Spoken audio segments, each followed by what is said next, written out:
And now to our first conversation. Well, the world economy's fragile recovery from the COVID-induced crisis is now threatened by Russia's war in Ukraine. We see soaring oil prices rallying globally. See rising energy costs biting, stoking inflation that was already on the rise before the war in Ukraine. For analysis now, we have Femi Adeyemo, CEO, Arnergy, joining us in the studio. Good morning. Great to have you.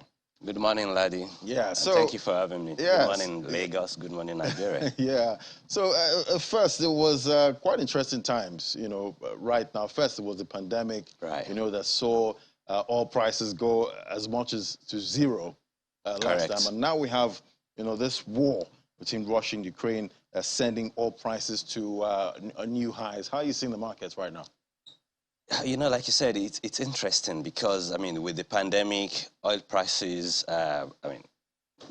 probably the lowest in history, and now it's at the highest. But for us as a nation, there is no difference, to the man on the streets. Maybe it's even worse now, because then it was the conversations around, we're not generating more, as much revenue as we would like as a country. But now oil prices are high. Diesel prices, at the peakest that we've seen, and fuel scarcity everywhere. So that speaks to the need for us as a nation to be secured when it comes to energy. We can't continue to rely on refining our crude outside the country and then bringing it back. So it's important that as much as possible across that energy value chain, we need to be able to control our destiny. Either it's on the crude side, getting the final product, or even on the energy transition. Because, even in Europe now, you're now hearing a lot of move towards energy transition. Because even in Europe, they relied a lot on, the gas from Russia. Yeah, exactly. And everybody's running around. So we need to be intentional as a nation to control our destiny. And for us, as a proponent of renewable energy, we say anything that you can control, that's what you need to do now. And that's why, as much as possible, we've been advocating for solar. Of course, there might be arguments around how much of that do we also manufacture in country. But as a company today, and as one of the leaders in this industry, we advocate for as much that you can manufacture locally. You need to start manufacturing now. Right. Because for businesses to be sustainable, 625 litre diesel, that's incredible. At 625 naira a litre, it's not talking about this gas issue, the reliance with Europe relying heavily on Russian gas, and right. Recently I saw the federal government, talking about investment, in that in our gas sector, so that we can actually, fill that gap, that Russia. And I'm looking at, well, what do you think about that? Even the U.S. now, right? Everybody, President Donald Trump hates him or like him. Then it was American first. Now it's a case of even Americans are trying to solve their own problem, right? So, I don't think America is ready for us now to say, oh, come and invest so that Nigeria can help plug the gap in Russia or in Europe. We need to, again, as a nation, begin to take our destiny in our hands and not to wait for handouts from anybody, because when the chips are down, they will look after themselves first, right? And that's what is happening. You realize now that, Germany are looking for what they can do to be self-sustaining and not relying on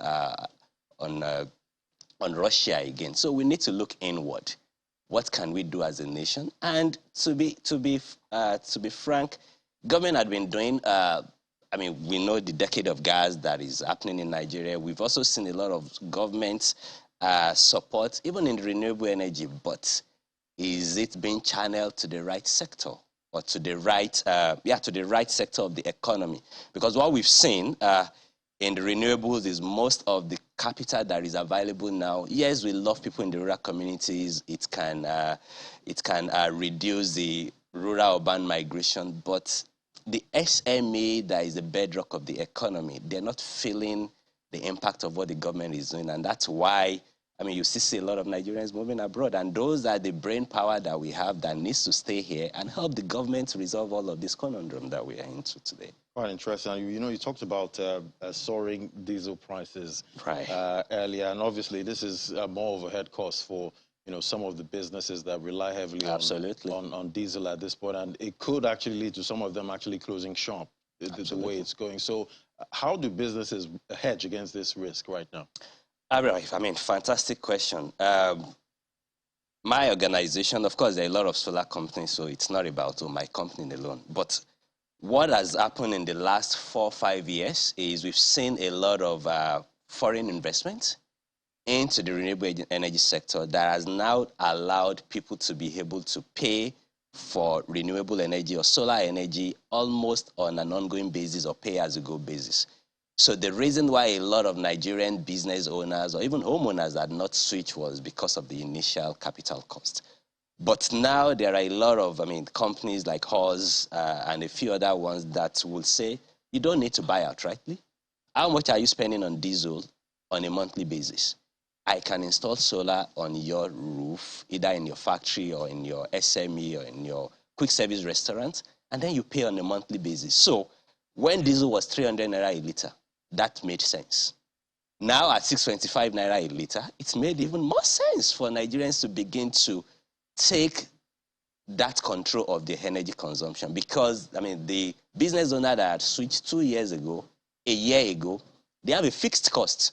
So diesel prices rising or not, they have edged themselves against that. And my advice will be that for anyone, any business owner that is still sitting on the fence, our phones have been ringing almost around the clock in the last 2 weeks. So my advice is control it now. We don't hope that what happened in Lebanon last year will happen, where, subsidy was removed and it was chaos. Even the renewable energy companies then that were offering lease to own or leasing, they were like, no more leasing, you pay me cash, otherwise, because I also have limited inventory. So this is the time that business owners, for them to be sustainable, because at 625, a lot are already struggling, and we don't know where this is going on. But talking about, renewable energy, right, how much can, renewable energy actually help in plugging this gap at this point? I always love to answer that question. There are nations today that are being powered by renewable energy. So if you look at Lagos, for instance, if we aggregate all of the diesel generators capacity that we have, it's about 15 gigawatts or 15,000 megawatts. How much is that compared to, for instance, was it 2 years ago that the first 6 months in Germany, they installed 40,000 megawatts of new solar capacity. So it's a function of the will and also government supporting, because, we've been around for about 8 years now. There are other solar companies. There is also a limit to what private sector can do. And that's why if you look at all of the countries that had taken that step, and I'm talking of Australia, I'm talking of even the US during President Barack Obama going to solar farms, commissioning 100 megawatts here, 200 megawatts there. But what are we doing? We're only doing in the rural communities. Again, no disrespect to people in the rural communities, but if our economy will take off, if we will be self-sustaining and we are not going to be waiting for handout from the West, we need to take that move, make that bold move. And I tell you that indeed, if we're ready today, if the regulation allow Lagos State, and Lagos State had been very, very progressive around this. If the support is there, solar can power the whole of Lagos. There are several provinces in China where you will see solar panels, hundreds of megawatts, even on the water. So we have waterways in Lagos, some of them that are not used, that we can put solar panels on it. And then we can be self-sustaining in Lagos. Rivers State has tried it. Edo State have tried. Government needs to support, and let us stop, waiting on any other nation. Innovation is there. On in that with renewable energy. Okay. Absolutely. With all that's going on now, we see with all of this tension between Russia and Ukraine, if this continues, what's your outlook for the price of diesel? It's tough. 3 weeks ago, my finance team, they were doing a model for some residential estate that, we want to power. And someone said diesel was still maybe 400 then. And I saw a model that showed that diesel will be 1,000 in 10 years. I said, come on, guys, that's not possible. In 10 years? Yeah, they said it will be 1,000 in 10 years. And this was 3 weeks ago. It was still 400 naira, right? So 3 weeks after, diesel is now 620. Some people have bought diesel at 700 naira. So I'm not even sure if 1,000 naira will not be next year. God forbid. So I can tell you that I cannot, I cannot beat my chest and tell you, this is what diesel will be in next year, because it has defied all statistics. Because we've seen 250% increments in the last 3 months. It was 300 naira in January. Now, we're just middle of March and we're seeing 700 naira. And that's not far off, really. That's not far off. So, it could be, if this continues based on your question, it could be 1,000 next month. We don't pray for that. But again, right? That is a reality. And now is the time for business owners that want to be around in 6 months and 1 year to begin to take their fate in their hands. Time to plan ahead. Absolutely. I believe. All right, so earlier this month, federal lawmakers voted, in support of the amendment of the to allow states actually, generate and transmit electricity. How does this affect, the renewable energy sector? A step in the right direction, I would say, right? Because, again, if we look at, a lot of other developed worlds, similar schemes are available. Interestingly, I was in Singapore in November, and I was speaking with a senator from Southern Australia. And indeed, they didn't wait for the federal. All of what happened in Australia was more or less jump-started by the state. So indeed, this is one of the regulations that has limited our potential as a nation. So it's a step in the right direction. My advice would be that, anyone else, I know it's the Senate, the lawmakers that voted for it, I would say everyone else needs to key up and ensure that happens. And at that point, let's allow innovation to, see what is happening in the fintech. Innovation is now happening, even though there are some regulations that didn't want it to happen, but it's happening anyway. So this is the time that at the federal level, government needs to more or less just raise their hand, because, nobody in government thought diesel will be 700. And we have industries that we need to ensure that they are self-sustaining. So let everyone just come together, let this happen, let state be able to generate their power. These things are already happening. Individual businesses, individual factories are generating their power, albeit with diesel generators. Now it might not be sustaining for them. Some of them are using gas, especially the ones that are along the gas pipeline corridor. So federal governments just hands off this. Let states control their destiny. And then, that might actually be, the beginning of the great things that we expect. This nation has a lot of potential, but we're just using political, regulatory issues. Should this be, signed into law? And what risks do you think investors will face with this? As a matter of fact, investors will jump on it more. Why? Because it's more or less democratized energy. You don't have to go through all the bottleneck of going to the federal. You can deal with each state. And because again, if you look at the gap, the energy disparity from what we're generating to what we're consuming, it's huge. So investors will even prefer that more, because you don't have to. We're talking about more than 200 million people. You don't have to be in every state.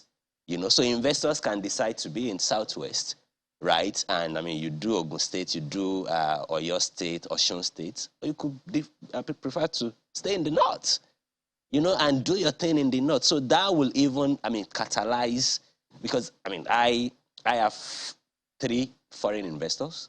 The government of Norway, they are an investor. The European Union did equity investment in us. And some other world billionaires. So I hear what investors talk about.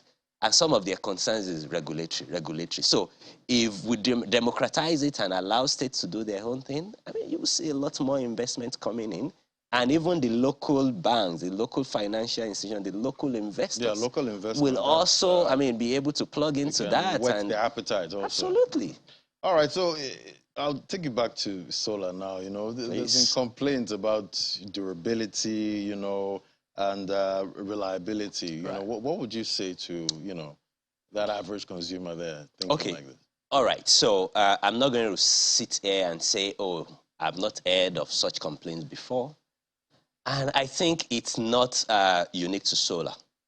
It's more or less across a lot of things that we do as a country, you know. But specifically with solar, as a business, we moved away from most of the problem had always been with the batteries. Even the ones that are not solar, that are inverter systems that people have been used to, I mean, complaints around maybe their storage system or battery systems are packed up within 1 year. But the technology has improved, even though it might not be cheap, but we have solutions. For instance, any of our energy customers know that whenever they get any solar solution from us, minimum of 5 years warranty. No story, no quibble. Anything is faulty, you get a replacement. And this system can last longer than 10 years. But it is not lead acid battery. It might not be cheap, and because we know that it's not cheap, that's why we've been able to bring to market innovative acquisition model. Customers can do either lease to own. For those that want to own it, but they cannot afford the capital from the get-go, you can spread your payment over 36 months. At that point, you see what you're paying on a monthly basis. It is cheaper than what you would spend. Even when diesel was 300 naira, now diesel is 625, right? And for businesses... How durable, though? So that's so durability is what I'm saying, that it's longer than 10 years. The solar panel comes with 12 years warranty to last more than 25 years. Okay. The lithium batteries will last more than 10 years. And so even if customers do lease to own over 36 months, you still have at least 7 years to use the system. And what we do tell people is, when you do lead acid, because this is cheap today, you don't know what the replacement cost will be next year. I mean, we don't know what the currency will be. The currency devaluation, inflation can take that replacement cost even higher than what you spent today. Okay. Which is why it is important for people to plan for the long haul, for the future, and then buy a system that will give you rest of mind, and in the next 10 years, you won't have to change anything. All right, no problem. That's Femi Adeyemo, founder, CEO, Arnergy. Thank you so much for coming on the program. Thank you, Laddie. Thank you for having me. We hope there's a de-escalation. We hope so. You know, at some point. All right, so after the break, we'll look at what's happening in Nigeria's agricultural sector. That's in a moment. Do stay with us. This is Business Morning.